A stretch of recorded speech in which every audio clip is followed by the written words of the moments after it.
Welcome back, episode 67 of the Ground Up Podcast.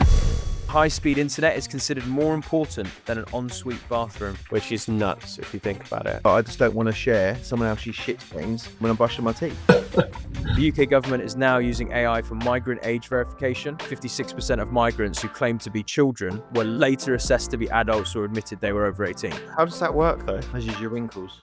Measures your wrinkles. They're like the wrinkles on a tree. They go, oh god, he's plus 40. So deepfake porn scandal rocks the UK Parliament. No one was to put their details in to watch porn. You know. Does it just become commonplace? People get desensitized to the idea that you can just now see your neighbour naked. I think there's an even bigger problem here. I think that any form of video or imagery evidence is not going to stand up and justify in court. Can they regulate that away? Has Dorian fallen asleep? Ground up sound. Ooh, yeah. Real estate deals.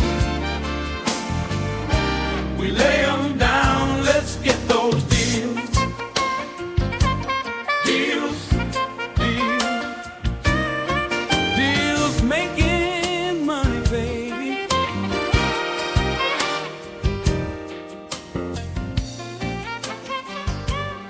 Welcome back, episode 67 of the Ground Up Podcast. Today, we are going to be hashing through some HMO stuff. We're going to be talking about HMOs today, so if you're in the HMO space, stay tuned.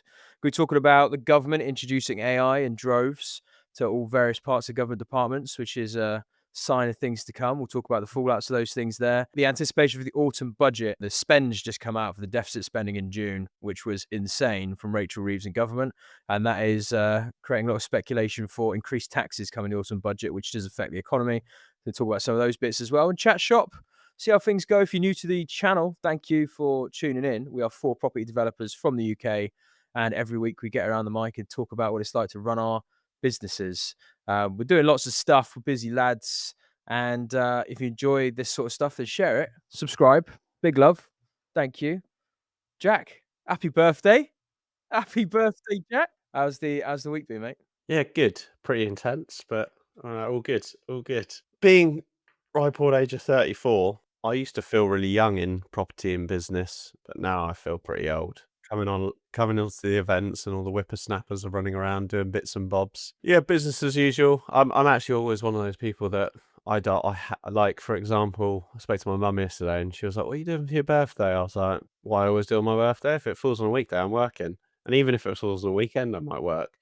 But yeah, no, business is good, busy.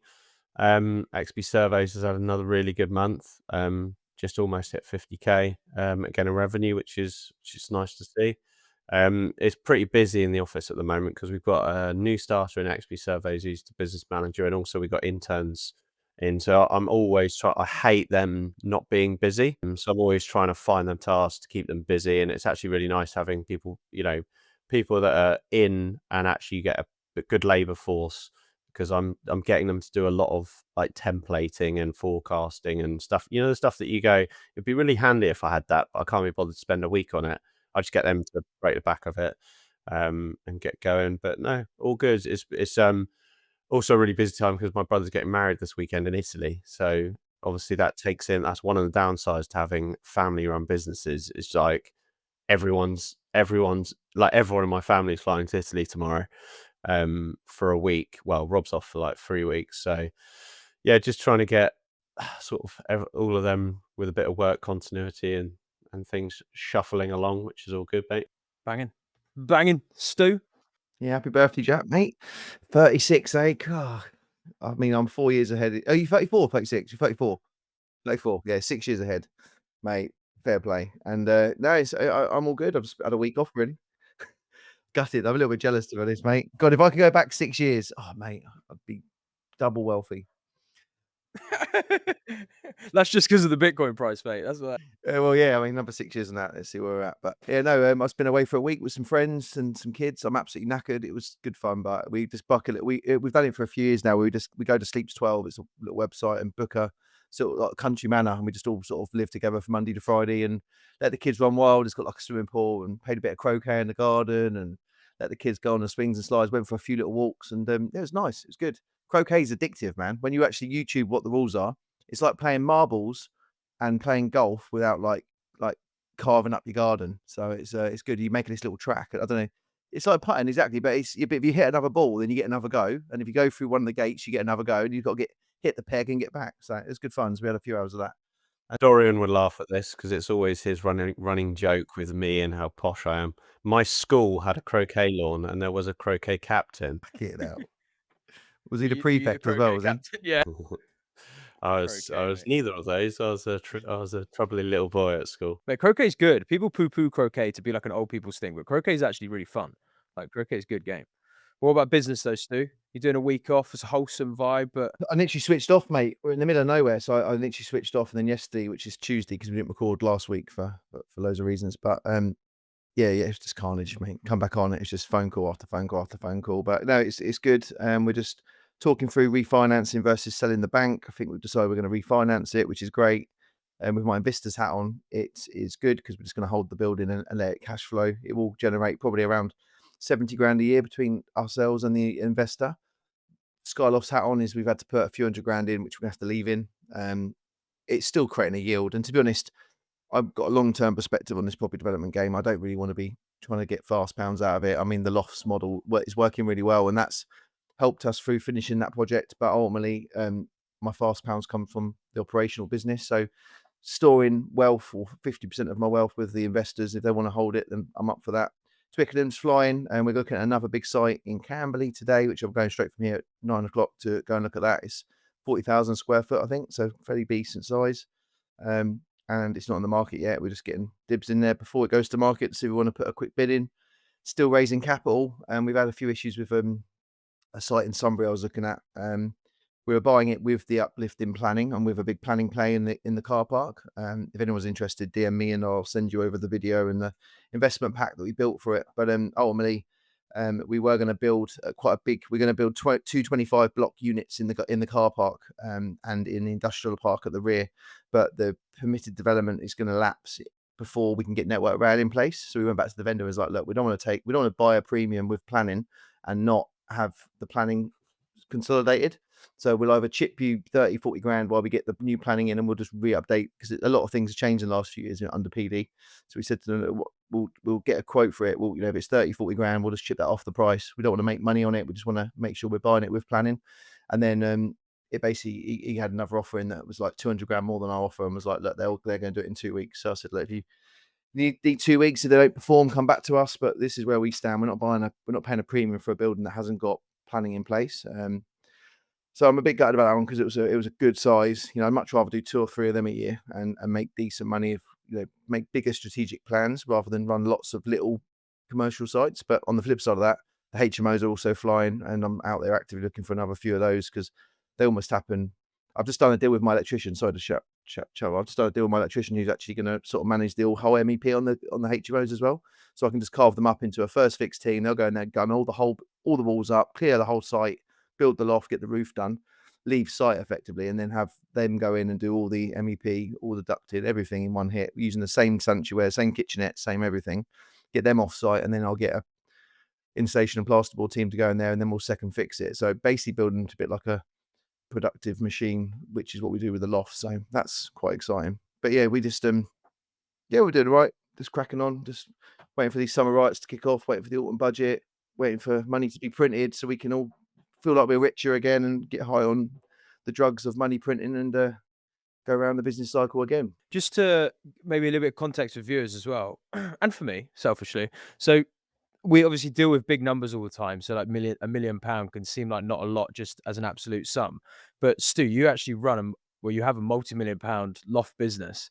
So when you're taking a week off, like what is that like for the girls in the office, for how they're managing stuff? Like, do you have to shift roles and responsibilities that week, or are you just in a rhythm now where it's like, guys, I'm switching off next week, and they all just know, cool, battle stations, this is what happens for the week Stu's off, and then turn it back on when he's back? Like, it does take up. I mean, no sales were done, so the pipeline will have a bit of a gap now. So there'll be a few evenings and weekends where I'll catch up with some of the leads. So some of our potential customers have had to wait a week. Apart from that, we've had one issue with one job that we're at the back of. We've got one issue that I had to deal with yesterday, but apart from that, it takes up less than 10% of my my pie chart in terms of time anyway. So to switch off for 4 or 5 days isn't that much of an issue. That's post Megan. That's pre Megan. Post Megan, who's been with me for 11 years, so she knows she pulls a lot of levers. She had a baby shower on Saturday, and she's obviously cousins with Charlotte, who helped run it. So it was a really nice day. But the realism of her actually leaving in about 6 weeks' time kicked in. So Charlotte's back to work for 3 days a week. And we've taken a lovely lady on called Naomi, who's now in the office, and she's been shadowing Megan since March. Megan found out she was pregnant, and within like 10 days or like a week of telling her mum, she's family anyway, but she's come to us. She said, I couldn't look you in the eye. I need to tell you. She's giving me months of notice, which is great. So we found that we've taken on our first VA to sort of free up 50% of Luke in our accounts department, who will step more central into logistics and planning. And he does all the invoices and knows where most of the jobs are anyway. And then we're relying on our lead architect to take a lot more of the pre-build stuff on. So just basically, it's actually good because we're just trying to fine tune the clunky parts of the machine and just streamline them, strip bits out, make it a bit I'll deal with any of the balls that get dropped, but just by looking at the system again and just making it a little bit more easier to run, sometimes comes out with a more effective machine. So yeah, these things are sent to challenge us. I've just got to get through 9 months, and then as soon as she's back, we'll start scaling up again. I know you shouldn't rely on one person, but I don't really want the headache, to be honest. I've gone past the point of trying to run a national £3 billion company. Dorian's still very much in the thick of the woods of going for it, and he'll make it, but I can't be bothered. It's too much hard work. I think that's probably a telltale of how you've got it right in a business, right? So Stu's just said if he goes away, the only thing that potentially starts to drift is sales. And that's, obviously your forte and getting the deals over the line and people buying into you.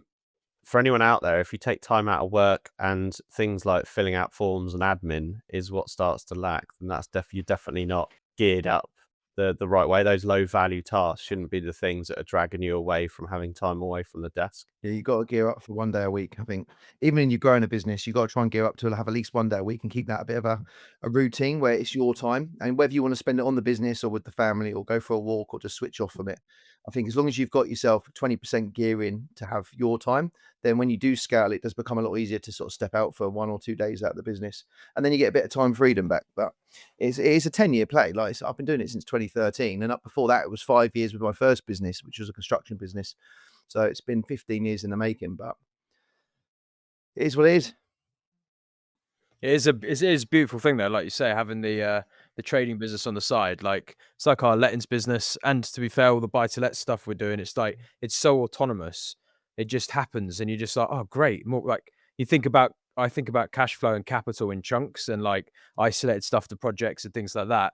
And then you realize, actually, I've got a nice cushion building up over here now as well, and that's useful for this and that. And the amount it alleviates is such a such a godsend as a developer. It's just I think you can only appreciate it once you're at that point of appreciating it, and you realize that like without that, your whole world, your whole business model, it all looks so different.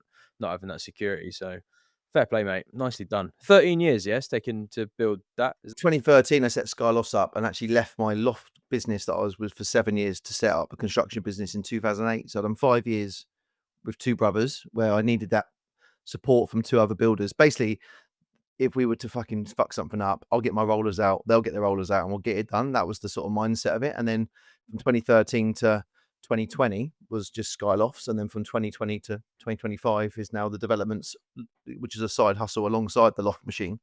I'm moving house as well, so I've been drawing some sketch plans and some ideas, but at least at that project, I know I'm going to lose money. Oh, I don't. Well, it's literally I was just sketch planning up last night, but I'm literally doing this when the kids were asleep. But I'm buying a bungalow, which is this floor, and I'm basically building up under PD another floor above. So I'm just having a bit of fun, really. Little pool room, oak frame at the back, nice little stepped area, and then like it got ponds there already and stuff. But yeah, it should be good. I'm just literally I was just showing the boys before we went live. There's the front of it as well, which is going to be little triple garage on the side, and I'm going to build a swimming pool. But I've decided I'm going to make it a saltwater pool that's got magnesium salt in it, and then the idea will be I'll be able to rent out the pool at the back for, I don't know, 20 quid an hour to the local people, and it'll help at least pay for some of the costs because it won't be cheap to do, but fuck it. Always trying to make money out of whatever else. At least I know I'm going to lose money on this project. Other fucking commercial projects they come with a bit of a risk. This one's a guaranteed loss. Got a question for you guys. It's a fairly straightforward question talking about business, because I have this conversation with my wife. She was like, oh, I'd love to run this type of business. And I just go, you do realize that would take 6 years. to get to where you want it to be. That would be 6 years of costs, pain, staff, cash flow problems. So quick question for you lot. Setting up and running a development company, how many years do you think it will take to get to the the point of hitting your goal? And then also a service-based business, how long do you think it should take to get to a point of smoothly running, good stable growth, or getting to a point of revenue? Should we say £1 million, £1 million GP is the goal? Is that like a fair way of saying it? GP or NP? Yeah. GP, just gross profit. Oh, that's well. In development That- or service-based business? Both, like to get $1 million in each. I'm still fucking working on that, mate. A number on it. The average cycle it takes for me in the type of developments I do, just to do one deal takes 4 years. The average cycle from start to finish, so just over 4 years. So I couldn't do it from a standing start any less than 4 years. Yes, 4 years. GP, I'd say that's 10 years. 10 years to set up development companies to get to that. But that's with the standing start now, with the knowledge I have now. That's the key thing. I think. I'm saying for our listeners. Oh, for our list, well, I'll double it. Yeah, 8 They years. went and did it. Double it. Yeah, I think £1 million GP would be about 10 years. And then service-based business, let's say £1 million turnover in a service-based business to get to there. Similar time. By the time you've reinvested to get to a sustainable £1 million GP, you're looking at a £4 to £6 million business. Which What about £1 million turnover? Yeah, I think you should be able to do that in 24 months. Like, assuming you have experience. I would say 4 years I would say 4 years as well. So To do $1 million turnover. on a service business. Yeah. Yeah, but it depends what my head's been thinking since you asked this question. Remember, Ryan, standing start. No, you don't have 100,000 Instagram followers like you do now.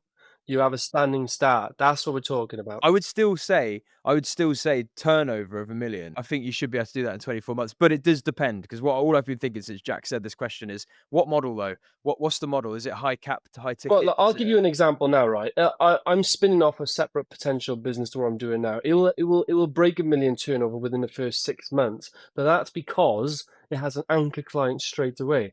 As a standing start, is this where I've just got to keep sitting aside? If we had no experience, no social media following, and we were completely fresh, and we wanted to start now, I just cannot see, unless you had a little bit of luck or riding your wind, when hopefully you do, but how you'd be able to do that. So from July 2013 to March 2014 wasn't a full year. That was 200 grand I done in Skylofts. And in 2015, which was the full 12-month ticket, from a standing start, brand new brand, brand new telephone number, because my previous business, I was in construction. I said to them, I'm leaving, but I'm setting up, I'm going back into lofts, and I'll set up with a brand new brand. And I literally had to send letters out to get going. And then in year 2, which was my first full year, 2015 year end, I done 891,000.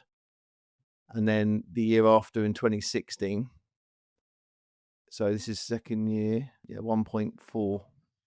So yeah, See, in but 2 I years. still, and That's high ticket items. It's like 60 grand lofts, right? but that's really good. But you still had good experience in the sector, and I know you started that business from a standing start, but you still had, in terms of yourself. But you wouldn't go into. I mean, if I wouldn't go into hairdressing to try and make £1 million. I don't know. With your hair, I think a lot of people would want that style. Your hair, mate. Time to see that hairdresser again, isn't it?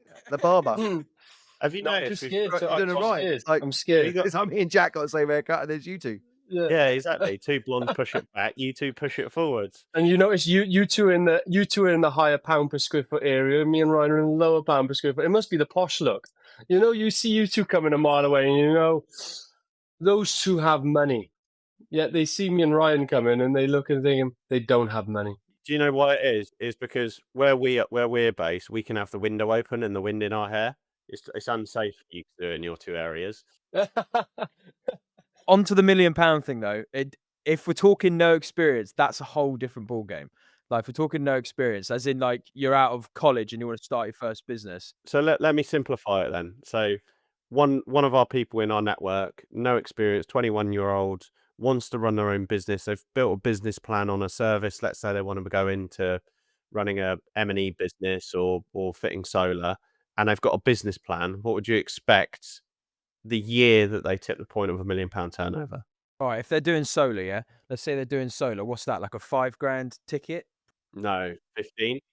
15 probably on average. Yeah. Depends. Domestic is more like 5 probably, but commercial is in the tens of thousands. So if it's 15 grand, yeah, to hit a million turnover, they'd need to do about 60 projects a year. So 60 sales a year, which would be what a month, like 5-6 sales a month. If they beefed out a sales team and had a good marketing strategy, I reckon in 24 months they could do a million turnover, but that's not GP. Yeah, but if you're not calculating all of the inevitable mistakes they're going to make as a new business owner. That won't affect turnover though, right? And also, they might have a full-time job. They might Okay, have a fair. job that they have to tend to until they get business. You got to commit. You got to commit and go all in. You've You got got to to commit. have 4 There you go. David, Wise words. supportive. Well, I mean, Ben Francis, Gymshark said he didn't. He still. What was he doing? Pizza, wasn't he? Until his business did 250,000 turnover or something. Yeah, but it wasn't his main focus. That was just a side. I mean, that's like an evening job if you needed to get a bit of extra cash in. But you can't have a full-time job where you're total. Gymshark's a side hustle. No, he was on about the pizza job. He was on about the Free pizzas. I used to work at a pizza shop when I was 16, 17. You get free pizza in the night. It was great. Yeah, I remember. I just think if you're in high ticket, it's different. Like if you're in construction, in these renewable stuff, in like the buy to let business we've built, similar story to Stu. Like it is a whole new thing. It's a new business, new operational team, new marketing strategy. Yes, obviously we've tethered in a lot of the stuff we've learned on elsewhere. So it's but we're going to do well over 1 million in the first year in that. And if I was starting again with experience, I could probably do that in 24 months. I don't think that would be difficult. If I was starting out and I didn't have the experience, then building the brand, building that trust, that's like a 3-year timeline. And then building out the operations and learning from mistakes. And I just mean to get to a point where you could market such a service at scale to then actually reach the turnover targets. Yeah, maybe 5 years, something like that, in a relatively high ticket model. But if you're good at marketing and sales, I think if you started a renewable company, you should be able to bring the sales in. It's just whether you can actually be profitable. Yeah, my brother runs in a renewable business. My brother runs a renewable business, and he gets to this point where he's working every day, making 500 quid a day, 600 quid a day, doing the physical work with his 2 or 3. So he gets to a good turnover with great GP, because he's putting all the work he's putting in his pocket. The second he wants to try and scale it and 2x or 3x, you have to put this middle management in. And then he gets to this point. He's like his third business. He's never gone bust, but he's tried to grow a business, gets to a point where it gets too complicated and too stressful. And then he scales it back down, then tries to grow again. So the smaller ticket item stuff, that's why I've never really gone into any of that stuff. I just wanted big ticket, chunky, 50 or 60 customers, one a week is quite manageable. But if you've got to sell thousands of transactions, I think that completely depends on what the business is. So, for example, the mother-in-law's over at the moment. I was talking about a dog walking business, and there's a guy that lives in Henley, and he walks, I think, something like 20 dogs a day. He charges something like 45 quid a dog, and that's 900 quid a day. So if you look at his hourly rate, that's phenomenal. That's a really, really good business to be running. If he wanted to take that to a £3 million business, it could take him 6 years. how's he going to walk 45 dogs, 60 dogs a Oh, day? he hires someone. Wait, have No, you can't hire. But you can't hire. People will trust him. God. People trust him to walk the dogs. You try and put some scallywag. What? He's gonna walk 60 dogs a day. Well, you can't do it. That's exactly what I'm talking about. You can don't come business that's personal. Oh, He can imagine walk that the dog. walking down the street. Oh, That was fucking absolutely hell. no. They are perfect lifestyle businesses where you can make 900 quid a day, but you can't make 9 grand a day because you have to trust the middle management team. No one's going to want some scallywag straight out of college knocking on their door at 6 in the morning saying, I'm here to pick you up your dog, mate. And then you got to deal with temperament. It's just businesses are a pain in the bum. I think there's also, as you said, there's this bunch of lifestyle businesses where you could make between 150 and 300 grand a year, and for a lot of people that they're the only employees. So for that they've got a job, but they do have an element of control in terms of they choose within reason when they work, when they go on holiday, when they go to the doctors. They don't have to book in stuff and all that. And to be fair, look, that is a definition of some form of freedom. Like there is nothing wrong, and there's definitely a place in the market for those type of services. And if you ask most people, the problem with people like that is to hustle from a zero to a 300 grand or 250 grand a year lifestyle one-man band business. The actual amount of grunt work you need to do is still equally really hard compared to scaling a large business. The difference between scaling a large business is the level of risk that you take on, because typically with our businesses, you sign to sign supplier accounts when you first start up, you sign PGs. To bring debt into the business, to bring investors into the business, to bring employees into the business is all a level of risk that individuals don't necessarily want. I've met some people who can't even imagine employing somebody because of the responsibility of having to pay their salary, and what if it goes wrong? What if they can't pay them? What if? And they're valid, but it's just probably us four don't even weigh that as a risk, because we're just like, we'll make it work type of thing. I think absolutely at this point, yeah, you hire because you see the benefit of resource and you know that you just build in the runway, and if you need to let someone go, you let someone go. But when you're hiring your first person, there's definitely that daunting thing where you're like, I just don't want to fuck their life about, have them join the mission and get on board and then go, sorry, it didn't pan out. There's definitely a nervous thing when you're doing that first hire, but That's the definition of growing slow as well, because it's not just about growing slow and steady. It's about building on that faith in your ability, and also to deal with the nerves that come with it, because every time you grow and take a little bit more risk on, that comes with that extra bit of stress. And I think it's just building on, like, I think we're under a constant, we said it on previous podcasts, we're on this constant level of stress, and that you can build on it. And it's like, my stepmom was saying on Saturday when I was with her, she was like, do you not get stressed? I'm like, I sort of get stressed and I almost get addicted to the stress. It's like you add a bit more stress on until you get too stressed, then you take a bit of stress off, let it die down, and then you make more decisions to keep, and then you get to these levels that you just put stress on top of stress. You do almost feel like you're not getting the most out of the week if you're not at a level of stress. do you remember your first hire and the moment that you made the decision? Start with D, because D, you're not giving us your week update either. Give us your week update, and then who's your first hire? And do you remember like how you felt when you were going into that hire? My week update is, as always, I've been reading again. So here's a book I've been reading again recently. I've read this like 3 times before. It's called Traction. And I think, Stuart, you like this book as well, don't you?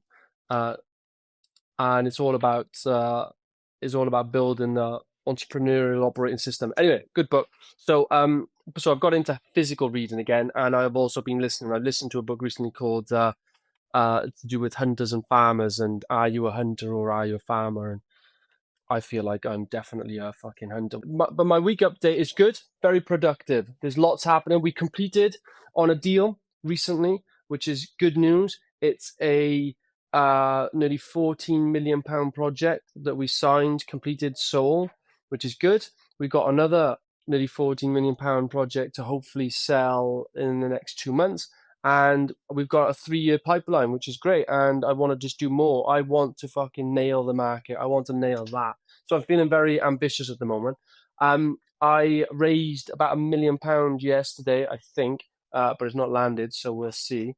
And I'm just doing deals. And the other thing I'm doing is, from a business point of view, we're gearing at the moment. We're just shy of a 30 million turnover organization, and we are about to nearly double in size this year, and nearly double again the next year, apparently, as per our thing. So in the next 2 years, the business should be approximately in the region of north of 50 million turnover. So because of that, we are doing a big project. We're kind of like a snake shedding its skin and for a new skin, which means there's a tremendous amount of change happening in Castel, which obviously causes uncertainty. So a lot of my time at the moment, from a leadership point of view, is actually spent in change management, personnel, recruitment, etc. Because we are doing a changeover, because we've got to get ready for where we are going. That's the thing. I've got to always make decisions about where we are now, but also where we're going in the next 2 years. And a part of Traction, that book, is about revisiting your 10-year plan, your 3-year plan, and your 1-year plan. And again, you're thinking again, is that where are you actually going? Why are you doing this? What's your sense of purpose? And then bring it all back down to the next 90 days. What's the key 3 to 7 things we've got to do over the next quarter to get to move the needle? And that's what I've been focused on. So a lot of mine was financial orientated, still having conversations with funds and the joint venture and stuff, but also clients. So basically, I'm feeling good. I'm feeling extremely under pressure, which, as Stuart said, is good. That's where I operate best. And I am, when things are in line, I'm just thinking about the next big decision I can do, the next move, and for me, it'll be obviously once we've conquered Wales and mature it, this is about getting to the next regions on scale. So I'm starting to think about that. I'm recruiting a new CFO. So all fun stuff. That's what I've been doing. And on the side of that, I'm still been doing my recreational activities. So still learning guitar, still learning piano, still learning Welsh, and still reading, still studying, and still trying not to get divorced. But yes. So I'm being a good dad, of course. Pardon?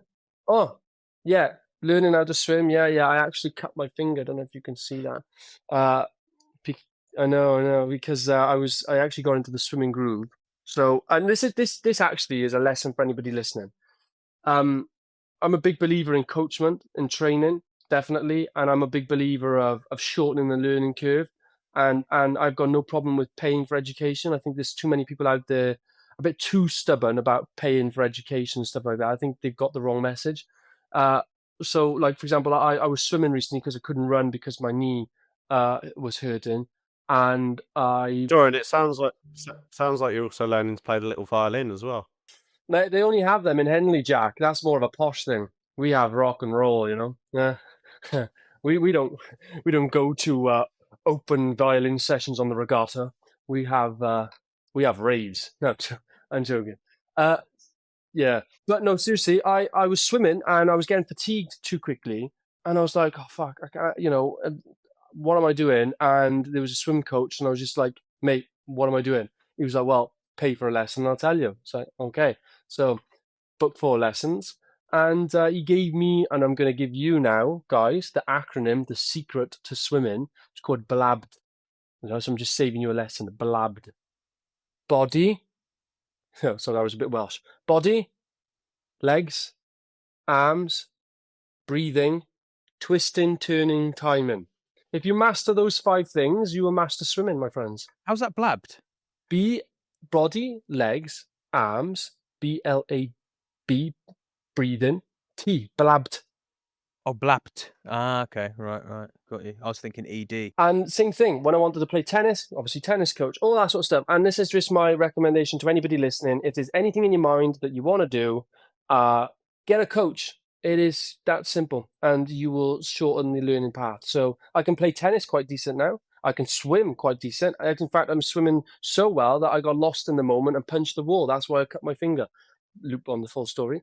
I'm also restarting flying again in September. So I'm going to aim to get my license in the new year, probably, hopefully, and then do a few renew yours. We can go golfing overseas whenever we want. So Just a quick one. Yeah, that sounds great, mate. Yeah, definitely get the flying done. With your cash flow, so when you say you're growing and you're going to double and double again, how often do you visit your cash flow forecast and your sort of overhead spreadsheets and try and work out how much you can afford to pay a CFO and with the new structure? Do you do that once a month, once a quarter? cash flow forecast, I look at our 13-week rolling cash flow forecast. I look at every day, and our overhead analysis we review on a monthly basis. Our financial forecast we also review on a monthly basis, and our master cash flow, which spans years, is also reviewed on a monthly basis. But the 13-week rolling cash flow is daily, and then formally it's twice a week. And what about your first hire, D? When you first started out, how old were you? Who was they? My first person I ever hired was a school friend, and it was a scheme Welsh government were running at the time. I was also I got 50% of their salary paid by the government, and then I matched the other 50%. And I brought them on, a school friend. I brought them on, and I had a business already set up. I was like, right, this is what you're doing. Completely inexperienced, so I provided some training, and my training was terrible. And we just literally mashed it up, really, bro. The biggest thing I had, and this is again the biggest lesson I give to listeners, is I was just always constantly self-developing myself. Books, the best investments you can make. Oh my God, this book here, Traction, what is it, 20 quid? 20 quid for all that's in here? It's fucking insane if you say that out loud. And I've sort of read books on persuasion, on selling, cold calling, business strategy, and that's how I really stayed ahead of it. Leadership management as well. But yeah, and the first hire was my employee, and I brought them on as a sales role. Answer it quickly.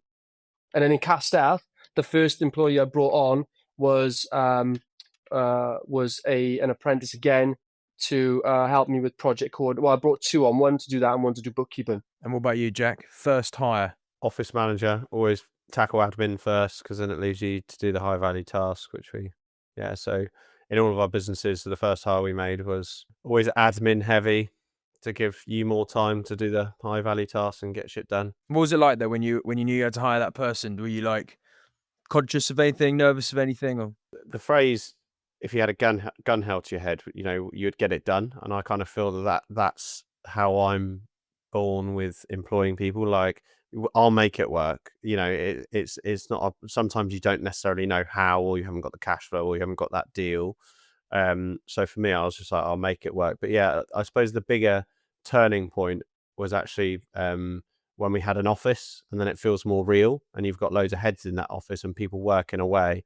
And someone said to me, is it weird that you've got now an office full of people? And it was, because I was in my 20s, had an office full of staff, and that then does come a bit of a point of reflection, but not necessarily like nerves or anything like that particularly. I always feel that a lot of people get hung up on like, oh, I've got to support them, what about their family? But I've always thought if I could sustain them to find a new job, that's good enough.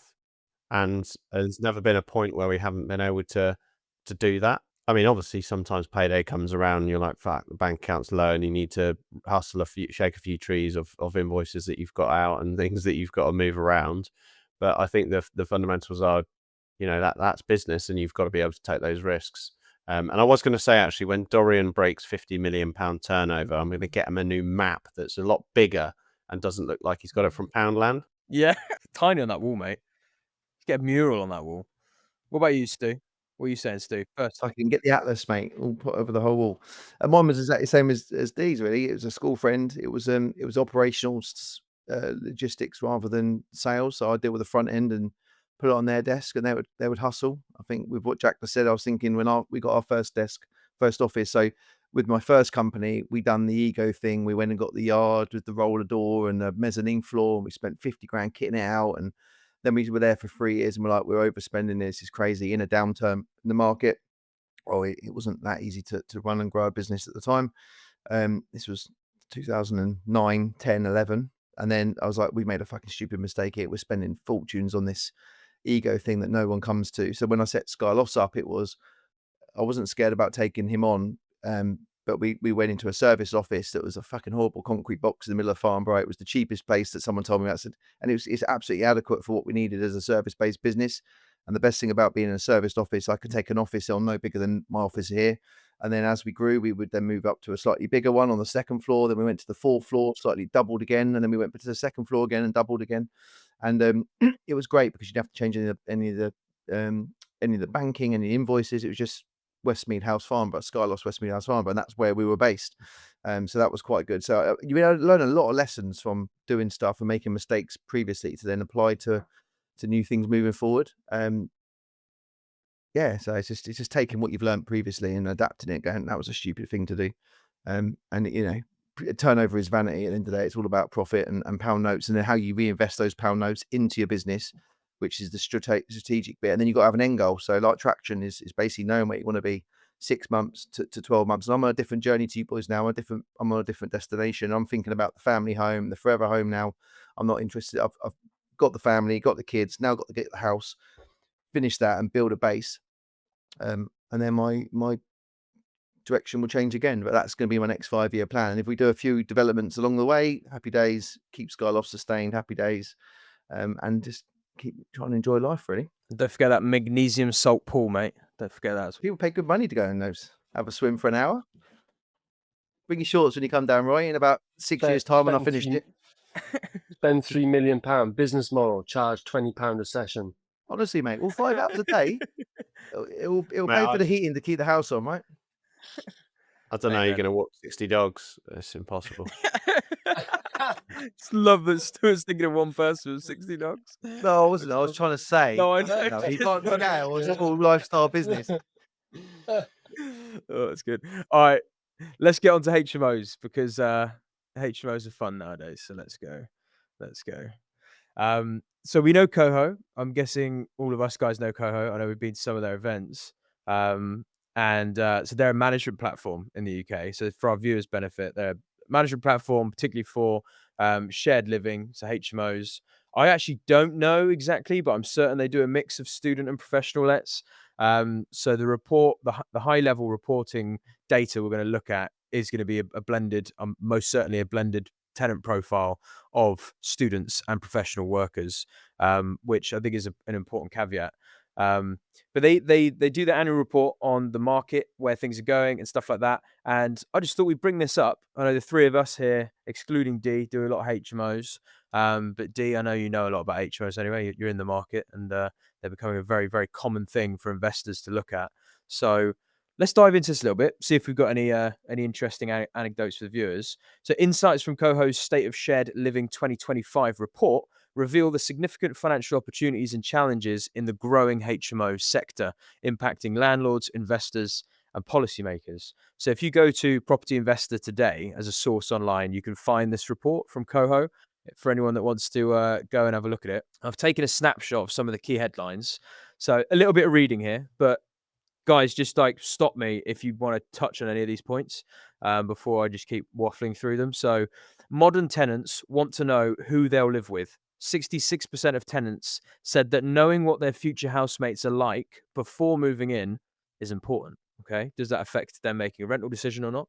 47% of tenants will pay 10% more in rent for guaranteed housemate compatibility based on annual shared living rent of £6.3 billion a year. That's an additional £630 million in monthly rent that's being missed. That's obviously a high level prediction. Just to like stop it there, do you guys have any anecdotes on this with tenant profiles? So 66% of tenants said that knowing their future housemates, they're more likely to move in, etc. And then the 10% increase on rent. Yeah, we strategically try and create a harmonious house is like the terminology we use in our business, and that's because the less you have turnovers, the more profitable it is, and the easier it is to manage.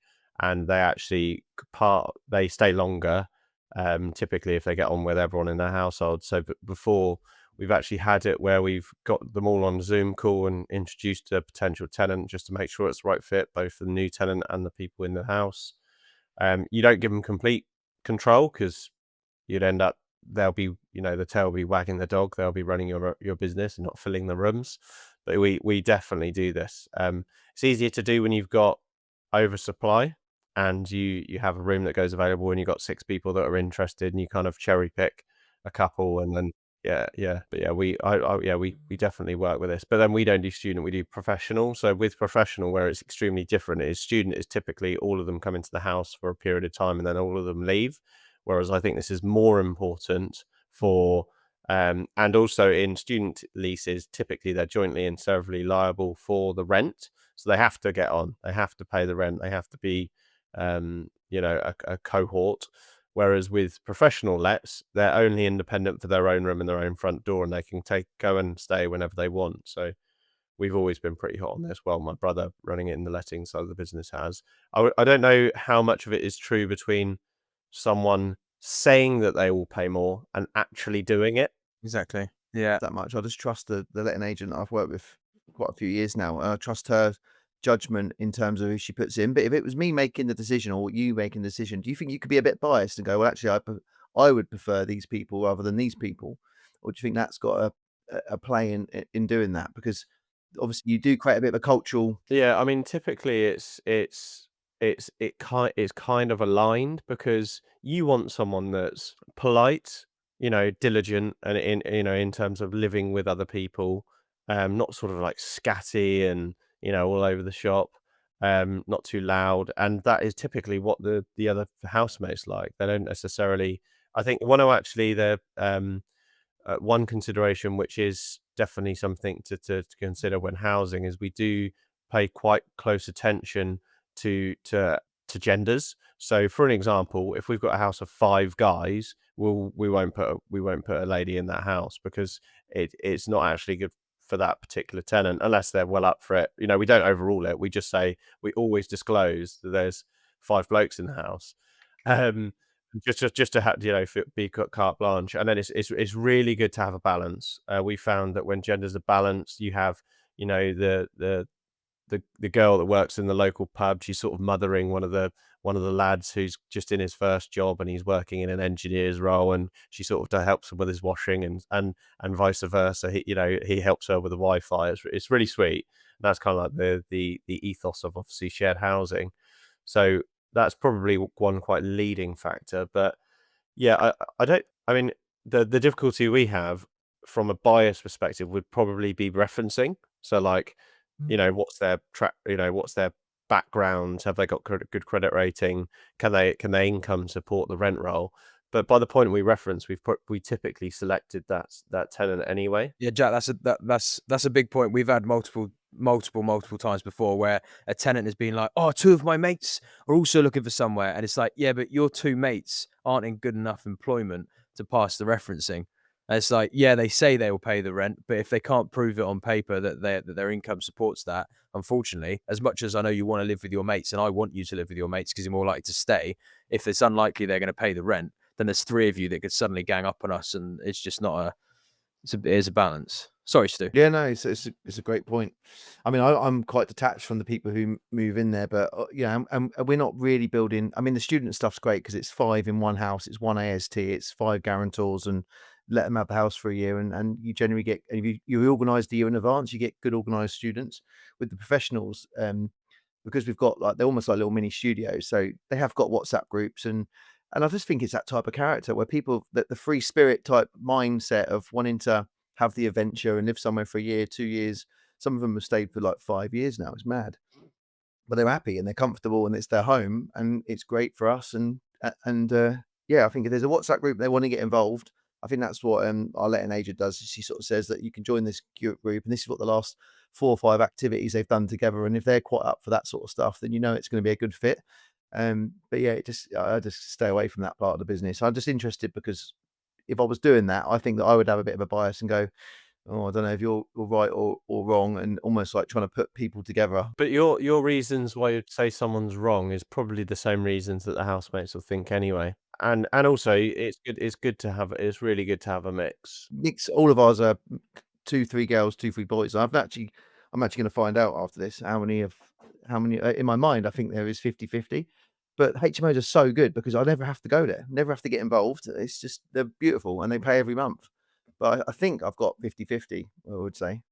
I'd almost say it's more women than men, to be honest. I don't know if that's a stat that we can find out or use ChatGPT. I don't know.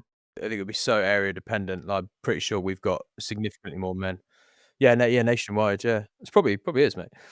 Probably not far off. Well, although I suppose maybe I don't know. It's I don't want to say anything that sounds misogynistic, but I just feel like women would probably could hack staying at home with parents longer than boys could.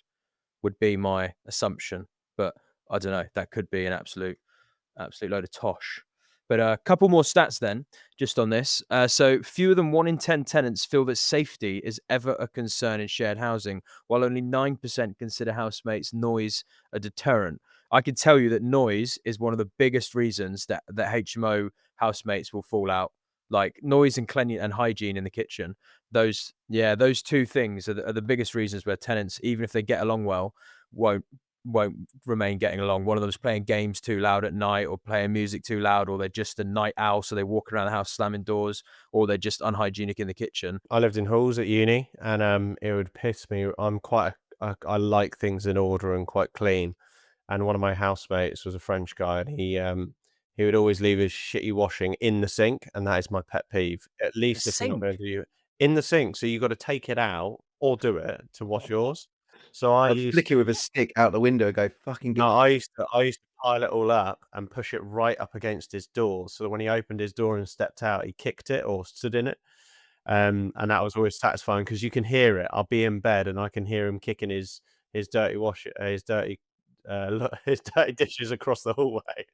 You mate, do you mean washing or is in dishes and cutlery? Oh right, okay. I'm thinking fucking. That's different. Yeah, you said washing. I was thinking that you're put his underwear out of the sink. I'd flick it with a stick out the window. Not. Yeah, yeah, dishes and that is ball, mate. All right, some more bits then. High-speed internet is considered more important than an ensuite bathroom. That is interesting. But will someone pay more rent for high-speed internet as opposed to an ensuite bathroom? Or give them both. Our en-suite's paid back in a year. So if they cost, which is nuts if you think about it. Well, you reckon you're getting what, 200 quid?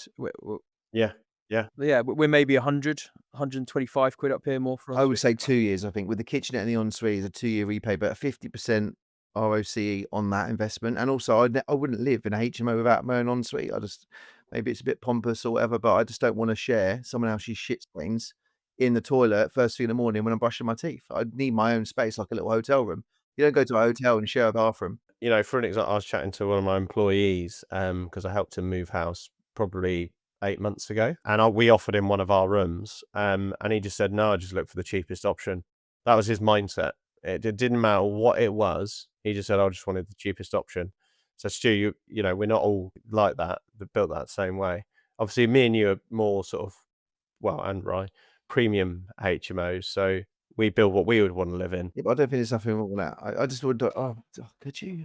Oh, yeah. To be fair, mate, I have done for a lot, because in the band days I got used to that, and it is awful. But you do it as long as you get along with people. You don't mind if they're a bit messy and stuff like. I don't want to associate with awful HMOs either. I'd rather build quality. Just don't buy the ones that can't have en-suites put in. It's true. It's true. It just depends, doesn't it, on the circumstance. Like for a student accommodation, you probably can get away with shared bathrooms because they all know each other and they'll self-police better than, say, strangers who are professionals. So I do think it depends who you're building for. Has Dorian fallen asleep? He's like, fucking HMOs. You guys, like I've had HMOs in the past. I've managed HMOs in the past, but for me, that is a chapter of my. You guys live and breathe it right now, so you three are best placed to answer these. I mean, obviously, I've had my opinion if you want it. But Yeah, we always want your opinion, mate. Go on, give us your opinion. don't do HMOs. I'm joking. No, yeah, do build social houses. No, I mean, top down from a bullet point, I'm surprised it's only 66% said tenants, would move. That's important. I honestly think it's more like 90% probably.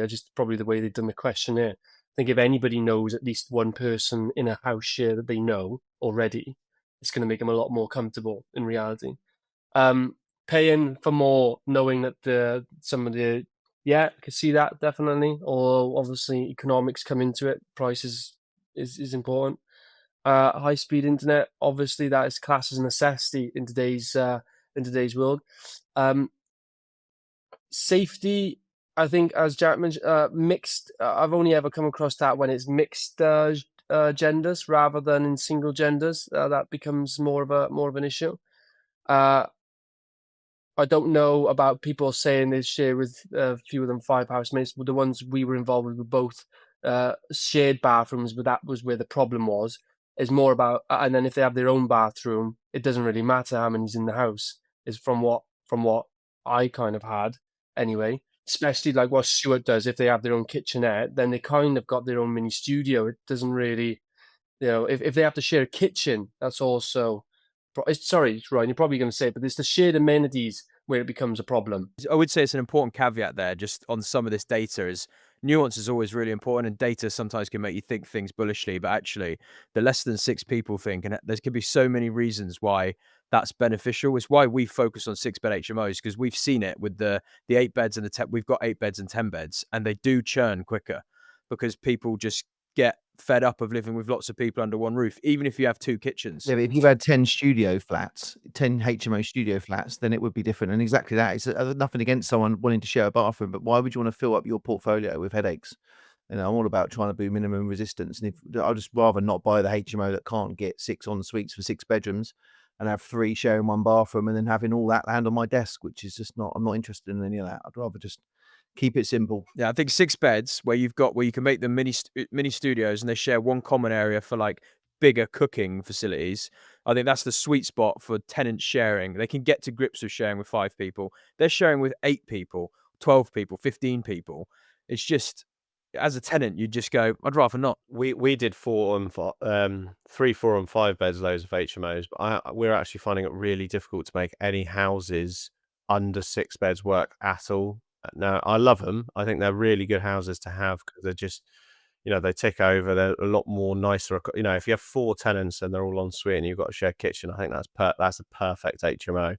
But we're just, with the interest rates where they are, we're struggling to make them work. Yeah, we can still do 4 beds and 5 beds up here. It does still work, but you just always think, if I can get 6 out of it, why not try to get 6? Yeah. I've just changed them. Our basement flat, we just changed to a 4-bed. Literally moved the kitchen in between and got an extra 4th room in there because you don't need a license for it. And yeah, we're gonna rent out as I think student accommodation works perfectly for those type of apartments where you haven't got to pay the council tax, the heating bills and stuff. I mean, this one is because it's all joined to one because it's basically a 10-bedroom HMO. But yeah, I think anything under 6, if it's student, it works. But if it's professional, I just wanted to say about the jinx thing. I didn't want to jinx it, but there's some professional HMOs with the kitchenettes. I was trying to keep like 10% of the rent roll for like future maintenance and new kitchens and bathrooms and stuff. But the kitchens aren't even being touched. Like I put 2 full height fridge freezers in. There's nothing in them. Nothing's being used because they all live with their own little kitchenette, their own little microwave, their own sink, their own stuff in their own rooms. And these things are like 800 quid units, which I could easily change that in 5 to 10 years time. So yeah, it is good. It does take a lot of pressure off of the shared communities in HMO by putting these little kitchenettes in. Let's do a couple more of these, just because I do think there's some interesting stats here. So more than 1 in 10 people in shared homes are aged 40 or over. In cities like Southampton, that number is even higher. 85% of tenants said a bad property manager could make them want to leave sooner, while 87% could be driven out by slow maintenance fixes. And the best opportunity to improve shared living comes with higher cleanliness standards, with 57% citing it as a leading concern for why they'd avoid a house share. So we do bi-weekly cleaning in all the common areas and offer that to tenants if they wanted it. Most tenants never want it, but cleaning the common areas is a good way to keep HMO tenants appeased, and you as the landlord or the managing agent then have eyes on site, and you can just see, you get they report back. The cleaners are great. They report back things where they go, they're doing this and that with the radiator. Someone's changed the boiler again. These doors are a bit squeaky in the kitchen. Yeah, all that sort of stuff. So you're inside man, or woman. So it's definitely managing agent being shit. We've seen it with our own portfolio before. Tenants will churn because if stuff's not getting addressed, then they'll just get pissed off and want to go elsewhere, especially if you're in a market where there's a good supply of HMO stock. And then 39% of those currently living in a shared house have no plans to move out, which is interesting. So a good 40% of the market. I'll stop by there though, but I just thought, there's some more reading online if anyone wants to go read that report. But HMOs are just becoming bigger and bigger and bigger. I think this market's going to be an interesting one to watch because a lot of councils are bringing in Article 4 now. There's a lot of local people getting peeved with their street scenes turning from, family streets into HMO streets. I know you guys in the home counties, you're in a different area. There's not the same level of investment going in. But if you're in areas where you could pick up 3-4 bed houses for sub 200k, like shit's just going wild. There's just HMOs flying up everywhere, and the council and local government's trying to quickly come back in and legislate to stop this like rapid transformation of the towns. If they don't let you build out into Greenbelt and into other areas, then you've got no choice but to build inside, and it's the quickest way to relieve the pressure. It's a natural immune response, isn't it? HMOs are just a response to a shitty housing market that we've been dealt with. All right, AI. Here we go. So I thought we'd bring up some bits this week just because AI is just getting everywhere now. It's past that kind of like threshold of where AI is good enough where government can start using it. And I just think this is quite fascinating. So I won't dwell too much on the individual topics. It's more about the idea of AI infiltrating public services and things like that, like how we feel about it, data protection rights, all that sort of shit. So the UK government is now using AI for migrant age verification. So interesting stat here, 56% of migrants who claim to be children were later assessed to be adults or admitted they were over 18. So over half.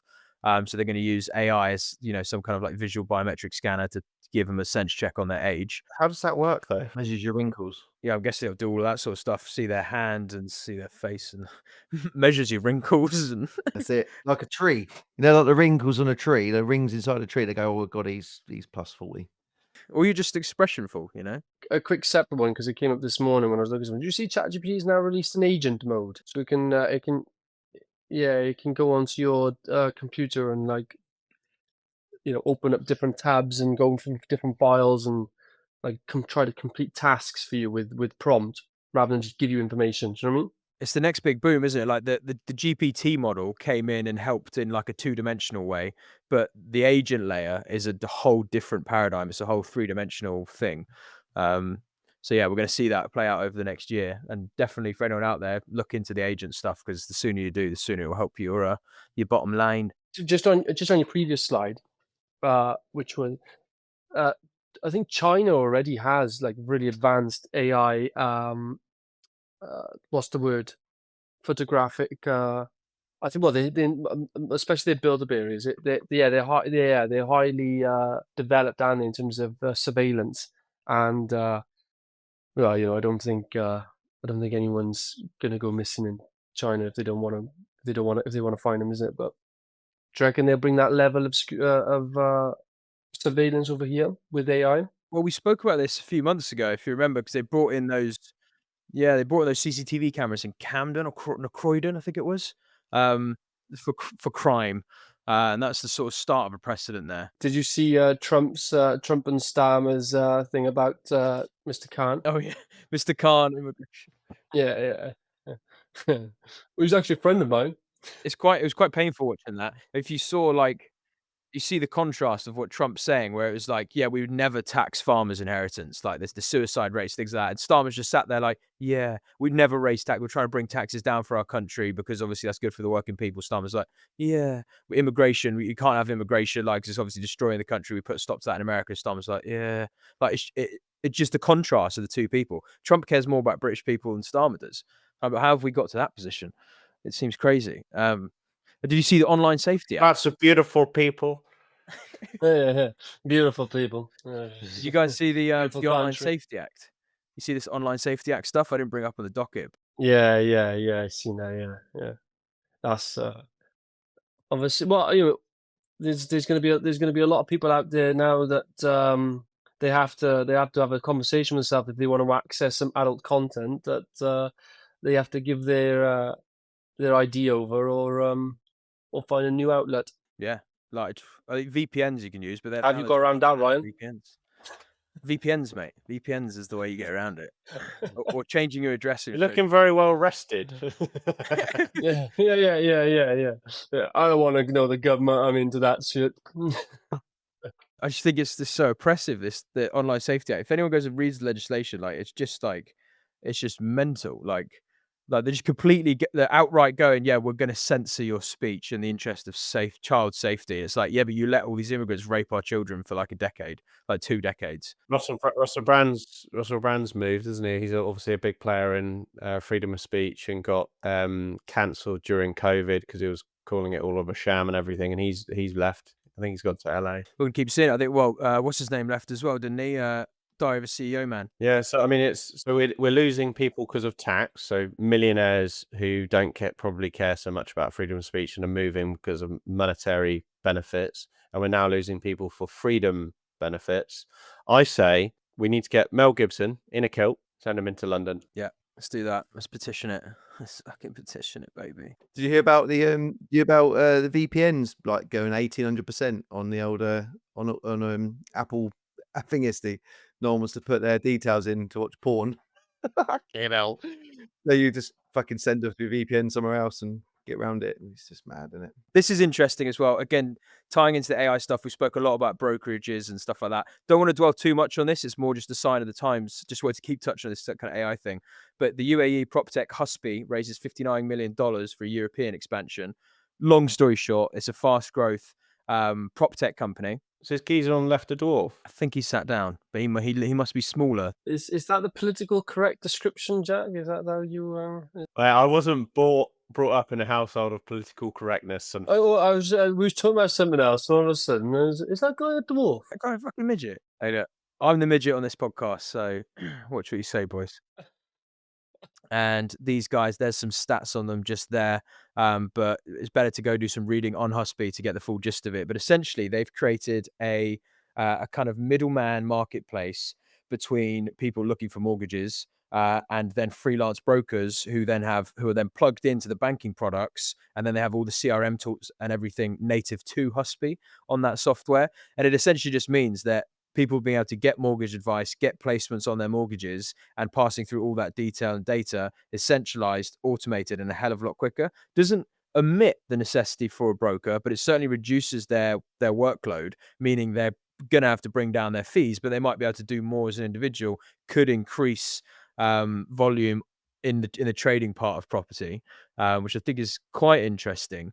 And we've spoke about this before, haven't we, guys, where it's like the whole conveyancing side and getting the mortgage and all of that is just going to be automated. There's not a future long-term career there on the regulated side. I don't know if anyone's got anything they want to add to that space and where that space seems to be going, but I think it's trending to zero in terms of business models. I mean, how complicated can it be to get a mortgage? It shouldn't be that difficult. It is, but it should be. It's getting the valuations. I've been waiting 6 weeks. They delayed it 3 times for the valuations on this new place we're buying. They've been paying the arse. But you can't do that via AI. Did you ask for the monetary value to be translated in the valuation to Bitcoin value? It's a 50% loan to value, mate. You can pretty much do a desktop, which they promised they would do. It's like, what do you want to go and see? The colour of the carpet, the quality of the toilet? It's a 50% mortgage. Just get on with it. Yeah, we've had this conversation many times. Sometimes I don't understand. Sometimes where it's like when I bought this building here, to get through underwriting, the questions they were asking, I was like, how does this affect your security? Like, this does not affect your security. What is the problem here? And it baffles me sometimes. Yeah, it does. It's because a lot of the bigger companies, if they feel like they haven't asked enough questions, they'll just keep asking questions. Whereas a privately run business, ask the only questions you need to know and move on and get on with shit. And that's why challenger banks and smaller lenders in the market are a lot easier to deal with, because they don't ask questions they don't need to know. They can take a view as a small business. I mean, it's all corporate. Not even that. There's no... Taking a view is when you've when you found something out, and then you can make a decision whether you're comfortable with risks, rather than having to go back to a mandate. What I'm saying is, if you don't need to know the answers to those questions, don't ask them. But they do. Yeah, we're having that same shit right now. I go through so many different mortgages and debt finance stuff, and like, I just feel like every day I'm battling complete nonsense. It's just like, why? Why do you need to know about some fucking minority shareholder and where they got these funds and where they got their funds and who the buyer was of some estate 10 years ago? It just feels ridiculous. But last bit then on AI, because this is also, well, last 2 bits, all right. So deepfake porn scandal rocks. So deepfake porn scandal rocks the UK Parliament. So former Cabinet Minister Penny Mordaunt reveals the impact of being a victim of deepfake porn, highlighting the need for legal action and protection for individuals in the digital realm. This is affecting parliamentarians. Obviously, AI-generated porn, you imagine you could take any celebrity or public figure, or more sinisterly, imagine like kids bullying each other in school, and nudify these people and spread that online. It is a bit of a scary world in that sense. Or does it just become commonplace? People get desensitized to the idea that you can just now see your neighbor naked because someone spread some illicit thing online. Can they regulate that away? Is that something they could do? It's definitely a sketchy place, because if you're a father and you've got a daughter who's like 16 and there's some sick kid in school who's spreading these fake AI nudes of her, like, what kind of social fabric does that disrupt? Like, how do you come back from that? I think there's an even bigger problem here. I think that any form of video or imagery evidence is not going to stand up and justify in court. If you can create a video of anyone or doing anything, murdering someone, for an example, but I think we're going to regress into the original forms of evidence, which will be, blood, whatever your gene, whatever DNA. That's what I'm looking for. DNA on scenes, because you can create literally anything and everything. Unless you just thinking out loud. I mean, the only thing I can think of, which is if you create a digital identity and you can't use that digital, it's almost like copyright of your digital identity on videos. Then how do you track someone else has done that? How do you know? So anything generated into whatever codec it is has metadata, and there are video analysts and scientists, and there's AIs as well that can do this. Then they can check the metadata of any piece of content there, and you can tell if it's been edited, fabricated, or anything like that. So I do think these platforms will have to natively bake in those kind of guardrails, and they'll have to tag everything. It'll have to be, this is organic, this is being edited, modified, AI generated.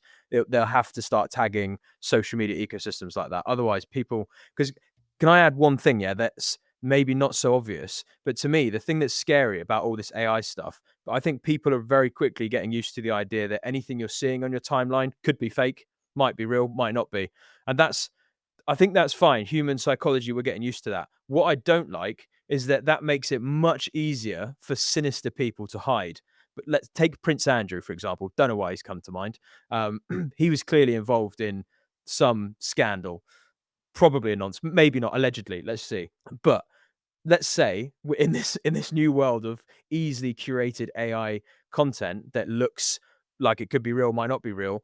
All of a sudden, that's an easy fallback for someone like Andrew to go, I mean, it's all fake, isn't it? Just look how much shit's online. And you could take that to the fraud level. You could take that to some crime or abuse that's happened. They could go, it's fake. Someone faked it. Because there's such a noisy volume of this fakery, people can hide easier, which is scary. I was just going to say, do you see the video with Trump and Jerome Powell in the walking through the Fed building?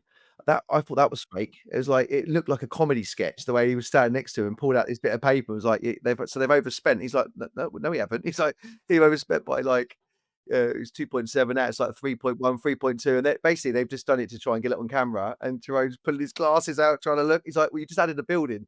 It's so funny. Pass him the paper, I didn't thought he? that was fake. Literally, it was on the news. I was like, this is not fake.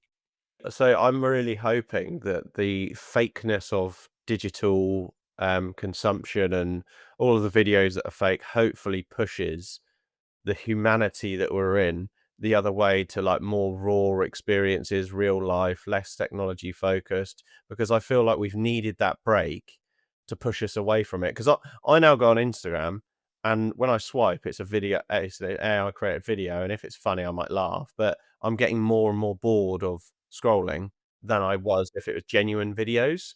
So I kind of feel an almost a bit of a turn of the century where hopefully people just like, it's all shit on there now. I don't even go on it. Yeah. Which Go out in I nature do instead. think would be good for humanity. I Yeah, think exactly. people Go will in your magnesium pool and weird. Absolutely, mate. Don't ruin it. Yeah, where it turns green. I could see a bit of fucking. I think you're right though, Jack. I think there's going to be a natural force function, like an immune response from society, where they'll go, there's all this shit stuff online now from untrusted sources. I'm only going to consume content from verified sources, like the Ground Up podcast or like Sky News or whoever. They're going to just only want to go to. We all could be deepfake right now. Yeah. The question is though, could a deepfake AI do this? Oh, Oh, mate, something is up with your lighting. It looks like you're on your stairway up. I feel like I'm in heaven right now. Fucking hell. You know what's how I get? Let's close the blind. So Yeah. how do you do that? How do you remove your finger like that? That was pretty impressive. Raoul Powell, a guy I listen to, he's based in Little Cayman, but he now every week will do an AI generated video where they've scraped all of the stuff he's done, where he's done live podcasts all around, obviously all over the internet. They put AI into AI, and he literally delivers his news or his bullets every week. And I don't watch it because it's too boring, because it's just too slow and it's not. But it's amazing how far it's come over the last 24 months. And they've just scraped all the videos offline, which they could do with any of us, to be honest. So we use in our CRM, we use an AI chatbot to do a lot of the pre-qualification and getting people onto calls. And when we first started using it a year ago, it was, you had to like intervene quite a bit and keep an eye on it because sometimes it would tangent a bit. It is fucking flawless now. You basically don't need an SDR in that function. It's just flawlessly like qualified, and they think they're talking to a real person. We always try and caveat afterwards and go, no, by the way, Tom isn't actually an employee of ours. That is our bot. But he's so good at doing it. And there's these calling agents now that are close. It's still uncanny, but it's close where you could have an AI that's on phone calls doing those sort of things. They wouldn't be able to sell someone, I don't think, but they'd be able to do qualifications and booking appointments and things like that quite easily, I think. Why do you say they can't sell? Yeah. I just think the nuance of selling, understanding that kind of human dynamic, knowing when to push, when to pull, when to, ease off, when to let it go cold, when to negative sell, like this, all that stuff will come. To make a decision, the AI bot, the wife, the decision maker, is she? It's like, He'll have every close known to man, mate. He'll know every angle to pull and, to try and bring it back on track to Oh, no, it influence will. the It will. decision. If you look at It You will. won't be able to say will no eventually. eventually. It you will look at- eventually, but go on, Jack. Go on, Jack. I was going to say, if you look at, by the time someone's walked into a McDonald's, they've already seen the branding, know what it is, heard word of mouth, whatever it may be. When they go up to that computer and do the order, that's obviously a computer doing the last bit. That, it's already happening because it will already be offering like upsales, which a person would probably forget to do on every occasion, where this is just programmed to be out. Do you also want chocolate milkshake? Or whatever it may be. So I think that there's an element of human. I always think people do business with people, but there is an element of consistency and process that computers will do way better than humans. We've assessed your body shape, and the Big Mac will not fill you up. Have 20 nuggets as well, type thing. An example of, because we've tested this system already. We're like constantly looking at what's the best AI voice assistant thing to just see as and when it's going to be ready, where the market's moving. And Matt will just pull it up, and I'll just have he'll prompt it with all of the stuff we've got for our bot, and then I'll ask it questions like a little mini sales pitch. And the difference is between what a human can do with a good sales experience, a good people acumen, compared to the bot, is something like this, where it's talking and delivering, and if I interrupt it and say like, but can you just get to the point, Mr. AI, can you just get to the point, just let me know how much money do I need to get into this kind of investment strategy? And it will go, yes, well, Jack, thank you for the question, and sorry if I'm talking too much, but yeah, for this investment strategy you will need this much. That's because of this and this and this and this, and that's why you'll get then this yield and that return. And it's like, no, that's not how you stack the sales flow. Like, it doesn't work for every scenario. So I just think the nuance is not going to be there for a while. But once it is, and all sales gets automated in that way, that's going to be a funky world to live in. But let's go last two bits. So this was just more of like a public notice for our audience and for us, just to be aware that the UK government is now partnering with OpenAI. It's an American software company that's relatively closed source, to boost public services. This is things from education, defense, security, the justice system. Imagine how much data we're now going to be sharing, public data, with OpenAI. Where's this agreement disclosed with the public? This is our information, this is our country, our sovereignty, that we're kind of just handing over to a foreign company, which is a bit of a Pandora's closed box. I just don't think that's something that the government should just be able to do. Like, we want them to bring in AI, we want them to use things, but this should be disclosed, and we should understand the full ramifications of sharing our data. I don't know if you guys got anything that you want to touch on there, just from a taxpayer, human citizen of the UK perspective. Yeah, I mean, it's kind of on the last point. We're getting monitored and limited in freedom. Yeah, man. Freedom. It's all about freedom, and it's all about not giving them all the power. And you give them the left will take everything from us. Eventually, we'll be fucking. They're going to end up. So this is a negative attitude towards the government, probably bringing it in. I'm a believer, like we all are in business, is trying to streamline things. I'm also a believer is that you can't streamline everything, because that's but they'll end up spending probably fucking hundreds of millions now on consultants to try to do something, and it'll probably be worse. So They'll bring in AI and get more inefficient somehow. yeah, basically, yeah. They'll have the AI in there, and then they'll still need manual checking, and well, which obviously. But See you next week, guys. Safe yeah, luck, Steve. see you That's next year. Jack. Have Bye. a good day, mate. Thank you, mate.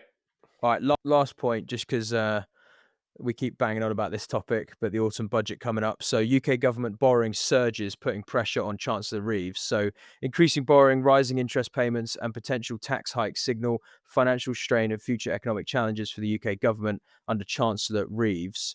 And the data is UK government borrowing in June was 20.7 billion, up 6.6 billion from the previous year, driven by higher spending on public services and debt interest payments. So interest payments and government debt nearly doubled to 16.4 billion in June 2025 due to inflation, with analysts predicting potential tax increases of 15 to 25 billion in the upcoming budget.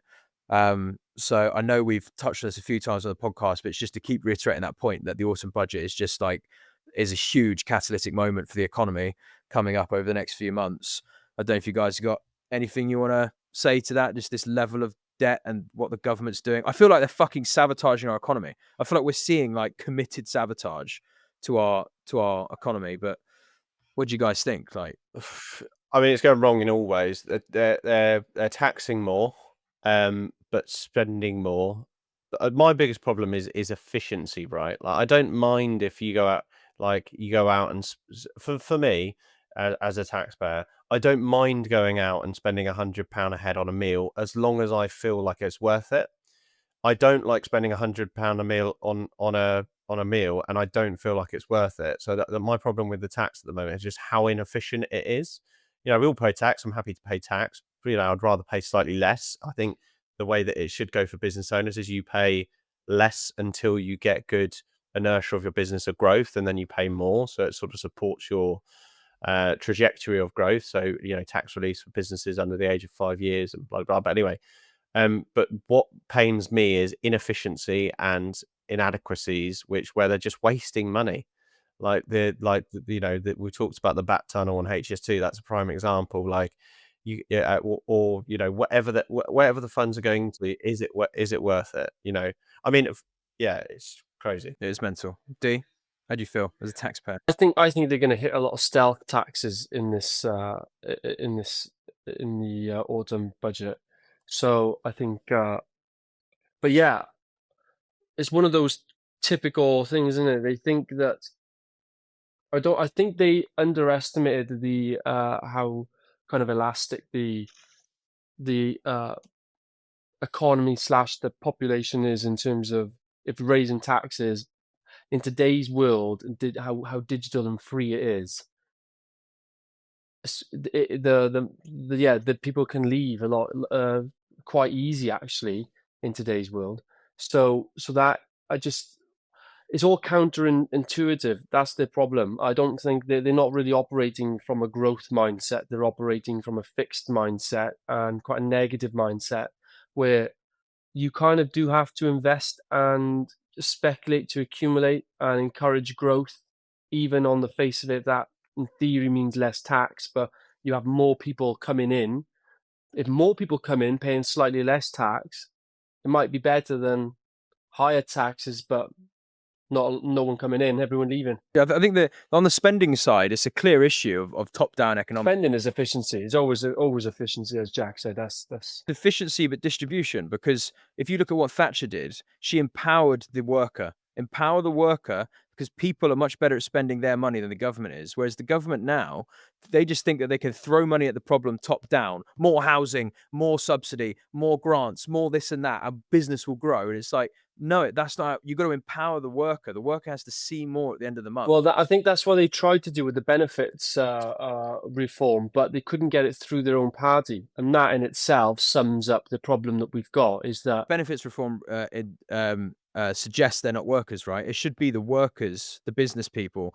They should be taking home more of their salary. They should. Well, there is that, but there is also the genuine reality that you have this zone of workers where actually you get paid less to work compared to the benefit system sometimes, and that is a problem, because you have don't look, welfare is extremely important to society, right? But you also need to have a mechanism to reintroduce work and reintroduce productivity. But the problem they've got, and I've seen this firsthand with for years, is that those that are on the benefit system for valid reasons, it's actually you have to go through a period of earning less to come off it, and that is extremely difficult for anyone to do that's already on the benefit system. So they can't, basically. But that doesn't empower the worker, right? Whereas like the Thatcher movement was to empower the worker, do everything you can to make the person who's spending their time and energy working on something, whatever it is, and make them feel like they're getting rewarded for that. And they're just taking that away and trying to add it top down. And it's so inefficient and ineffective. And it obviously just doesn't work. You can't centrally plan an economy. It just doesn't, it's too nuanced. You don't know what the second, third order consequences are of investing capital in such droves. Like, I just don't understand how they can't see it now. It's clearly not working. I think we're going to see a new government in the next 12 months. I just think we will. I don't know if you guys agree with that. I know we've spoken about it before in predictions, but it just seems obvious. Imagine you used to go on holiday somewhere, right? And you used to go to a hotel and it was cost effective. So you really enjoyed going there and the flights were really reasonable and the food around the complex where they make, also make their margin was reasonably priced. If you all of a sudden just jacked up your prices of the hotel, you wouldn't get any food trade. You wouldn't get people coming through there. You wouldn't be bringing local businesses business because people would just pick to go to somewhere else or stay in a different hotel. So the problem we have is they don't get punished because we're here already. The way that we punish them is by people obviously leaving, which is all well and good, but that makes it worse for everyone that stays. So then it's like a very vicious cycle that not everyone can leave. We have to have United Kingdom is in my opinion the best nation in the world and has been for thousands and thousands of years. We're currently completely lost. We've gone on a absolute drug bender and we've turned our lives upside down and we're not what we used to be. And it's going to take a lot to get it out of this mess. If you look at what Trump's done in his, very short term, he's done a lot. And he really has turned America around, in my opinion.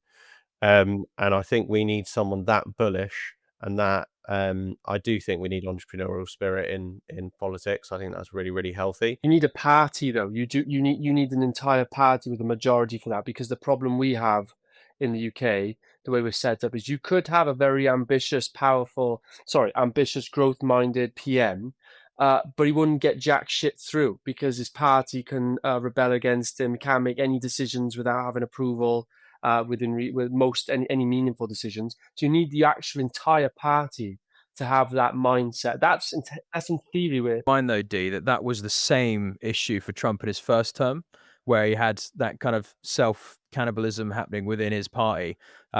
What happened is he then learned a hell of a lot through that and then rebuilt a really robust party off the back of it. And I think there needs to be a blend of really well-experienced politicians along with really well-experienced business owners and people who know their shit and how the economy actually works and what people really want. And that's the blend Trump managed to put together to achieve the success he's had. And we need that here. And they also have executive order powers, which is... Yes, true. Their actual legislation power is different to us. But yeah, we'll see. We'll see. It's going to be an interesting next few months. But I think that's us, boys. Get back out it. Enjoy. Happy birthday, Jack. Well done for getting older. Happy birthday. Big love, guys. Thank you for watching. Subscribe, share the episode if anyone you think might find it interesting. And congrats to us for 5K on Instagram. Oh, that is big news. Big news. There we go. 10K next. Fucking lovely. Sweet. See you next week. Ground up sound. Ooh, yeah. Real estate deal. We lay 'em down.